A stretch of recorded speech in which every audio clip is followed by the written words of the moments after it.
Yo soy Pedro Bonoris, el primero que llegó a Colonia Carolla, es mi bisabuelo. Pedro Bonoris es uno de los primeros que llega a Colonia Carolla. El primer friulano que llega a Colonia Carolla. Sí.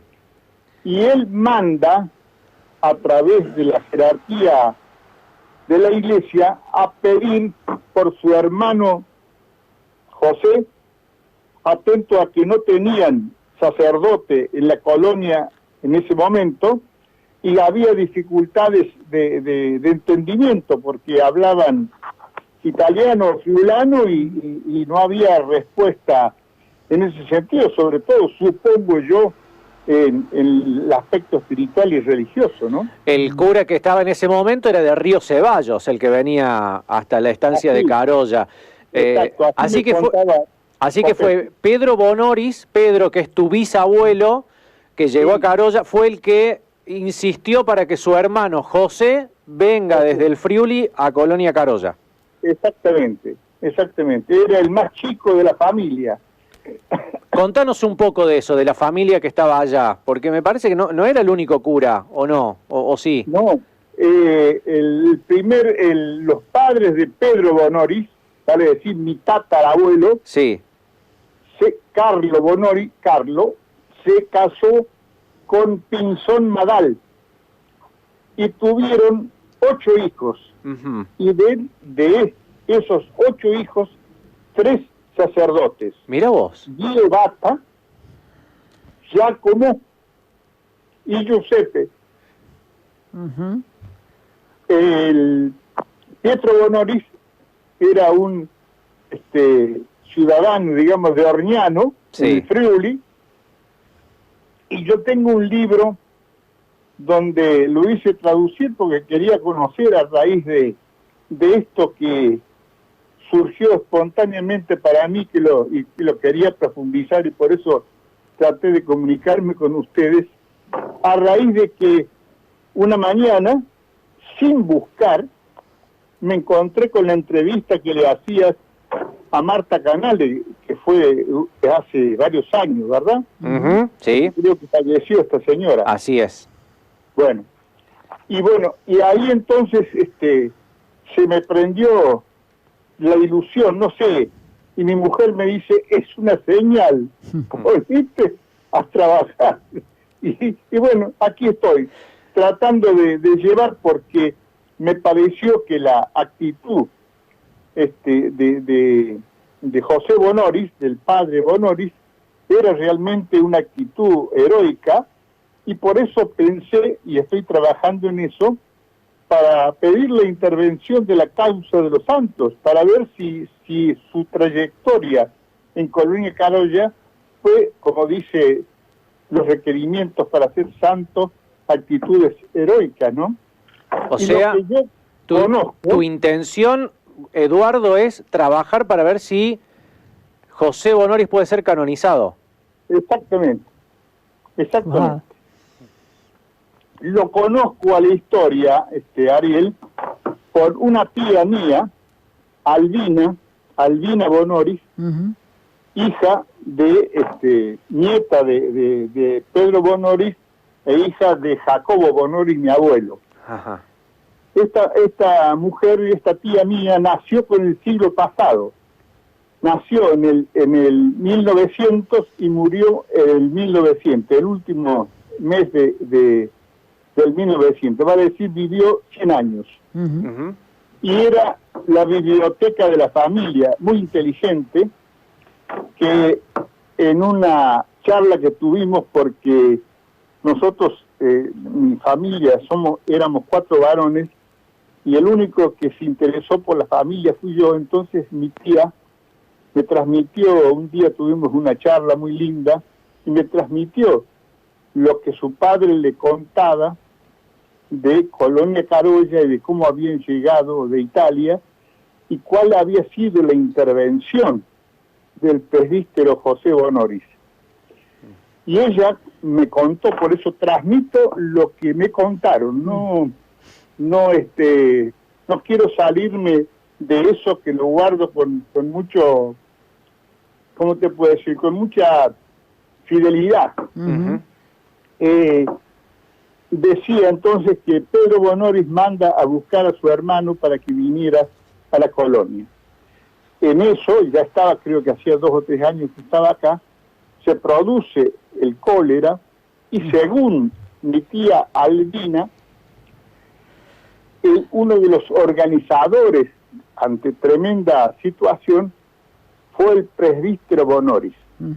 Cierto que tenía colaboradores que le ayudaban en el manejo de esto que nadie conocía, ¿no es cierto? Y que era verdaderamente terrible. Y los colonos acudieron a él buscando consuelo, buscando alguna razón, y allí mi tía Albina dice que el presbítero Bonoris los invitó a que hicieran una novena a la Virgen de Montserrat para pedir por el fin de la pandemia y por la suerte de todos sus colonos. Y eso fue lo que sucedió, dice, el último día de la novena, se produce el milagro de que se termina la epidemia y que los enfermos se sanan. Y ahí está la promesa que hacen todos en esa oportunidad de llevarla en procesión a la Virgen.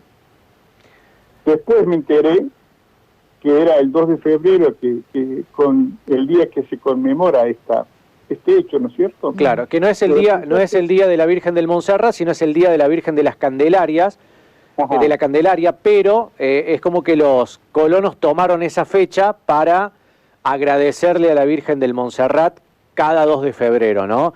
Exacto. Pero bueno, en ese momento estaba Pedro Bonoris con su familia, sí, y José Bonoris, que había llegado desde Italia solo, supuestamente.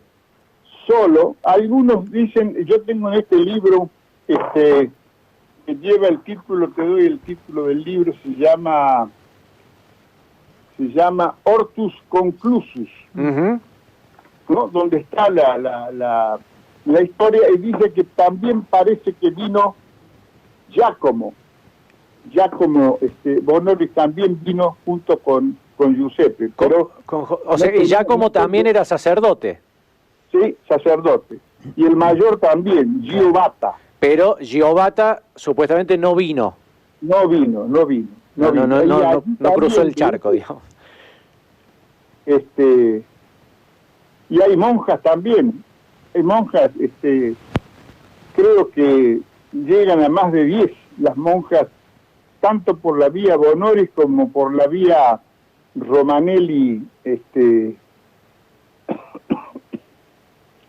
Romanelli y me acuerdo, Castellani. Y Castellani, bien. También hay monjas, y una llegó a ser, Ludovica Bonoris llegó a ser la jefa de la orden y a cargo del hospital de Montevideo. Wow, o sea, estamos hablando de una familia, muy devota a tal punto de que los varones, o la mayoría de los varones eran sacerdotes y las mujeres monjas. Exacto. Pero esto ya venía desde allá, desde un pequeño pueblo orniano en el Friuli. Sí. Orniano es un lugar histórico, ¿no? Que registra el paso de Augustus y de Napoleón Bonaparte. Qué bárbaro. Y era una zona disputada. Imagínate que el Friuli, tengo un libro ahí del Friuli que dice que cambió 3 veces la frontera con Austria. Se vivían invadiendo mutuamente, así que un pueblo muy sufrido, muy sacrificado, pero muy trabajador. Sin dudas. Eduardo, y a ver, lo que ocurre con José Bonoris, al ser nombrado primer párroco de Colonia Carolla, cuando se hace el templo, fallece a los pocos meses, o sea que no pudo disfrutar de eso, pero sí pudo ver, creo que como una de las últimas cosas de su vida, ver que la parroquia ya estaba erigida, que ya estaba inaugurada. Después, ¿qué pasa con Pedro y sus descendientes? ¿Cómo es que el resto de la familia se quedó en Colonia Carolla? ¿Cómo es que vos terminás en Mar del Plata? Si nos podés contar un poquito cómo siguió la línea de descendencia de Pedro Bonoris. Te cuento. A raíz, esta tía Albina no se acordaba por qué razón, pero los varones que tuvo, tres varones, se instalaron en Villa María. Y las mujeres, y seguramente con Pedro y María Castellani, se establecieron en la ciudad de Córdoba. Ahí en Villa María, mi abuelo, Jacobo, desarrolla su actividad, tenía campo igual que Enrique y Rafael, que son los tres varones de la familia, digamos, se instalan en Villa María y se dedican a lo que sabían hacer, que era el cultivo, ¿no?, de la tierra. Así que de allí vengo, mi padre es hijo de Jacobo, único varón vivo de la familia de 13 hijos. Había 2 varones que fallecieron de pequeños, y el único varón vivo fue mi padre, odontólogo él, primero odontólogo nativo y nacido en Villa María, que ejerció su profesión allí, que a partir de ahí tuvo 4 hijos mi padre, Carlos, Federico, Roberto y yo, Eduardo, y yo me vine a Mar del Plata a ejercer la profesión de abogado hace 52 años. Mira vos. Y supongo que conocés Colonia Carolla. Sí, fui invitado, no sé si te lo había contado, fui invitado por el Fogolar Furlan, cuando yo presenté un libro que escribí sobre cómo combatir la usura bancaria. Y estuve dando y presentando mi libro ahí en Colonia Carolla. ¿Eso en qué año, te acordás? Y hará más o menos unos 11, 12 años. 11, 12 años. Y que, bueno, me sentí halagado por este apellido, de la forma como me trataron, que realmente me emocionó, ¿no? Sin duda. Y después me invitaron a comer a un restaurante Macarana ahí, muy lindo, en una mesa, en un sótano. Realmente lo pasé muy bien y muy bien atendido. Eduardo, y bueno, supongo que quiero volver a algo que dijiste al principio, que es esta idea de canonizar a José Bonoris. Sí. ¿Sabés cómo se hace el trámite? Imagino que también incluirá alguna charla con el padre Martín Cervato, que actualmente está en la parroquia, para ver si entre la parroquia también se puede hacer eso. ¿Cómo es el proceso de esto? Me comuniqué esta mañana con él. Mira. Y le dije que salía hoy a las 11 con vos, así que me contestó, lo voy a escuchar. Bueno, para el padre Martín y para toda la audiencia, ¿cómo se haría un proceso de canonización? En rigor, las especificaciones requieren de un tiempo bastante largo, pero parten del accionar heroico de las personas que vos propiciás como santo, ¿no? Yo lo tomaba como referencia al cura Brochero, ¿no es cierto? Sí. Que después de casi 30 años de su fallecimiento se inicia la causa en el 60 más o menos, y demora, primero es declarado venerable, después Juan Pablo II y el cura Francisco lo declara después santo, ¿no? Primero lo declara paso previo, se me escapa la palabra. ¿Beato puede ser? Beato y después la canonización. Así es, pero parte de una actitud heroica. Y además yo hago esta referencia, Ariel. A ver. Ojo, lo que digo es personal. En ese hecho realmente fantástico y milagroso, se producen 3 milagros. A ver. El primero, de que la ayuda que hizo, según mi tía Albina, el presbítero Bonoris con los enfermos, fue una actitud heroica, igual que sus colaboradores. El primer milagro. El segundo milagro es que se termina la epidemia, y el tercer milagro es que se salvan los enfermos. Y nace una cuarta, que es la promesa de los colonos de llevar a la Virgen en procesión. A partir de ese hecho,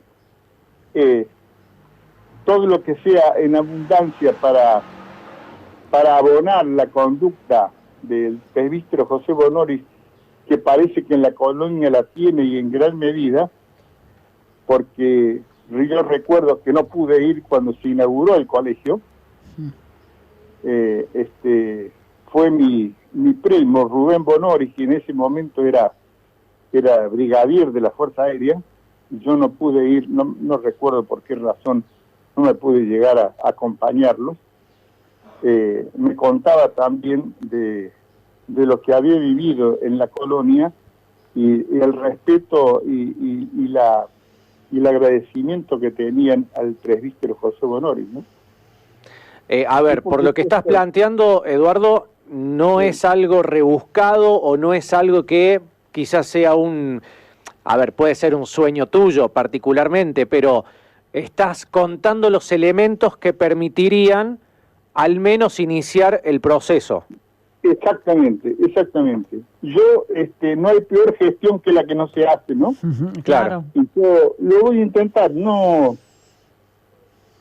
aseguro que pueda llegar a hacerlo, porque no está en mis manos, sino más bien en ustedes, en su memoria y con los antecedentes que ustedes tienen, y que yo leo todos los días alguna cosita nueva que realmente enriquece la conducta de este José Bonoris, ¿no?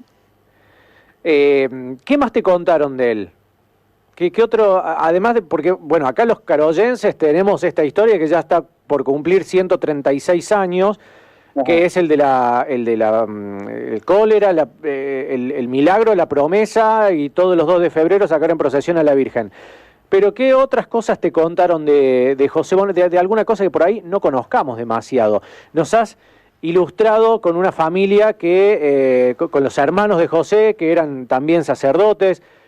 ¿Hay algo más que te hayan contado y que te gustaría aprovechar este espacio para expresárselo a la comunidad?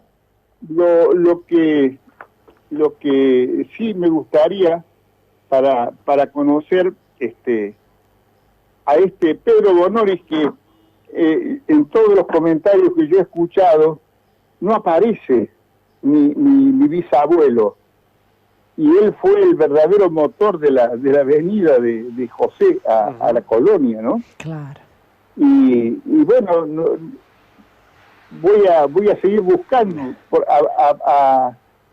para ver qué pasó, por qué no figura, siendo que él era de una familia numerosa, 11 hijos, vino con 11 hijos, fue uno de los pocos, según la referencia del libro, que traía dinero y compró tierra en Colonia, porque así lo permitía la ley de inmigración de Avellaneda de ese momento, y creo que también completado por alguna legislación de Córdoba, y fue un hombre dedicado al tiempo de su llegada a Colonia Carolla. Lo denomina el libro como un práctico agrónomo, y que intentó todo lo que se era posible cultivar: trigo, avena, cebada, centeno, y por supuesto la vid también, ¿no? Que creería que trajo esa uva frambo, a lo mejor que la trajo de allá de Udine, ¿no? Y lo que mi padre tomaba, vos sabés que tomaba solamente la caroyense, sin que sea propaganda. Bueno, nos está intrigando leer un poco más de ese libro que tenés y que por ahí no teníamos demasiado registro. Ahora es mucho más fácil poder, no sé, escanear la página y y transferirla, y justamente pensaba en cómo la tecnología ahora te permite, no sé, pasar un libro por WhatsApp, y yo me imagino cómo habrá sido en ese momento que Pedro Bonoris haya convencido a los friulanos de llamar a su hermano que estaba en el Friuli, y cómo habrá sido todo el proceso hasta que Giuseppe se enteró de que en la colonia lo necesitaban y que haya tomado la decisión de subirse a otro barco para venir. Debe haber sido fantástica también conocer cómo habrá sido ese proceso, cómo desde la otra punta del mundo Giuseppe se enteró de que su hermano lo necesitaba acá en Colonia Carolla. Ajá. Sí. Habrá sido una carta, habrá viajado alguien desde acá de nuevo para allá para volver juntos. ¿Bien? Uno se imagina esas cosas me imagino. Y vaya a saber cómo habrá sido, ¿no? Ajá. Yo ¿querés que te lea un párrafo traducido del libro? Sí. De la llegada, de la venida de él, porque no fue algo realmente agradable, diría yo. A ver. En un párrafo dice: reveses de la fortuna originados por el abuso de terceros a la innata generosidad y amplitud de los Bonoris provocaron su decadencia económica. Por eso vendió lo que restaba de sus bienes inmuebles el jefe de la familia, Pietro Bonoris, y su mujer María, del linaje Castellani Romanelli de Basaldella y de Usaldo de Udine, con una docena de hijos, con la bendición de Dios y con su fe en él. Hasta finales de 1872 en Génova se embarcaron hacia Buenos Aires. Lo acompañó el arrepentimiento de todos los paisanos que, por un sentimiento de gratitud y recuerdo eterno, titularon más tarde con su nombre enorniano la actual Vía Bonoris. Y más adelante dice: la religiosidad de los Bonoris no olvidó la promesa del Señor: si ustedes son mi pueblo, yo seré vuestro Dios, y esperando en él, la familia fue bendecida y prosperó. Bueno, emocionado lo estás leyendo y me imagino que sí, ¿no? Saber que en Orniano también hay un gran reconocimiento para esa familia, para ese apellido, ¿no? Que acá también, en la colonia también está la Vía Bonoris, la calle. Sí. Ariel, yo te llamo a la memoria como un hecho simplemente anecdótico. Estuvo en Orniano el ministro de Economía, Roque Fernández. En un diario, en el Clarín, salió un título que decía: el día que el ministro lloró. Roque Fernández, la madre es Bonoris, y fue recibido en Orniano como un hijo de allí, ¿no? Lo pasó muy bien, igual que Humberto Petré, que fue un colaborador estrecho del gobernador de la Sota, y delegado en el Banco Interamericano de Desarrollo, ¿no? Pero lo de Fernández fue realmente curioso, claro, porque Fernández no decía nada, pero la madre era Bonoris, era prima de mi padre, ¿no? Mira vos. Bueno, cuántas cosas que nos estamos enterando por esta nota. A nosotros que nos encanta la historia, obviamente, y espero que a los oyentes también les esté gustando compartir esta entrevista y saber que, bueno, hablaremos con el padre Martín y ver qué tan real, qué tan posible es esta idea que acabas de mencionar, Eduardo.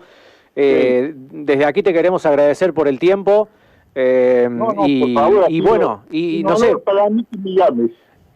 Ojalá que pronto nos podamos conocer personalmente, que tengas que venir a Colonia Carolla para avanzar con este proceso de canonización. Con todo gusto, ¿Por qué no? Y te invitamos acá a los estudios.